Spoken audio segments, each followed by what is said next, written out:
Kayo po ba mga bossing ko isa sa mga naniniwala sa mga magic or kaya po yung mga pampaswerte?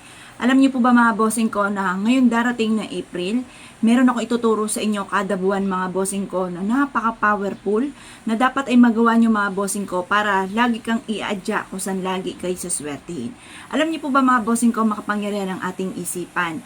Kapag inisip niyo na kayo po'y suswertihin mga bossing ko, naging positibo ka sa buhay, ang naa-attract ay positibo.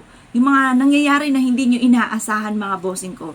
Yung ba tipo na ang wini-wish nyo lang ay ganito lang, pero ang darating ay grabe.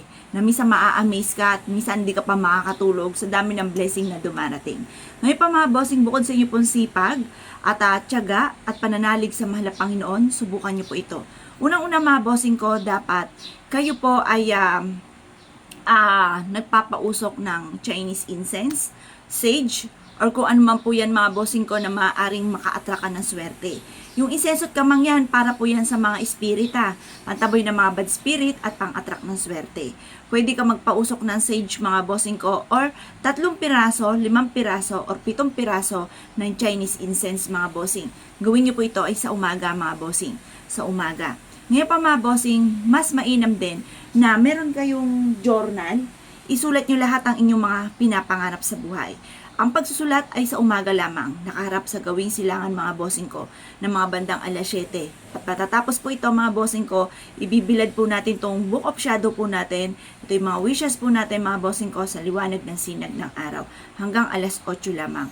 At mas mainam po mga bossing ko, tayo po ay mas maging mahilig po tayo sa mga kalikasan kagaya ng mga halaman. Yung mga may buhay na yan, maswerte po yan. Meron din po yung mga animals na, yung may mga buhay, hindi po yung mga stop toys hindi po yon. Dapat po mga bossing ko, yung talagang alaga natin na pet, mga bossing ko na may buhay, yung mga asot, pusa, ibon, basta mga ano po yan, mga may buhay, mga bossing ko, maswerte ang dulot po niyan. Ganon din po sa paghahalaman. Nakakatanggal po ito ng stress. Ngayong April mga bossing ko, hindi nyo pa yan nagagawa, subukan nyo po yan.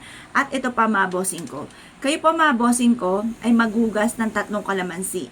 Pagkatapos mga bossing ko, ito po ay ibabad po ninyo sa langis.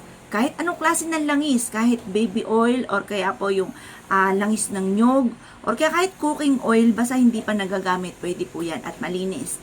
Pagkatapos, pigain nyo po ito, isama nyo na rin yung balat mga bossing. Ibabad nyo po yan mga bossing ko sa liwanag ng sinag ng araw at lagyan nyo ito ng kapranggot na asin. Yan po mga bossing ko, kapag ikaw ay aalis at nais po ninyo na kayo po may magic oil, ihaplos nyo po ito sa inyo pong palad matapos nyo pong maligo bago ka umalis at mag-wish na suswertein ako saan man ako tutungo. Proven po yan mga bossing. Ngayon pa mga bossing, yan po yung isa sa mga sikreto ngayong April na darating para kayo po higit na maka-attract ng swerte. Subukan nyo po yan at kayo mismo yung ma-amaze sa dami ng mga blessing na darating. Kaya kung itinaniwala at nasyo po yung gawin, asya mga bossing, good luck po sa po lahat.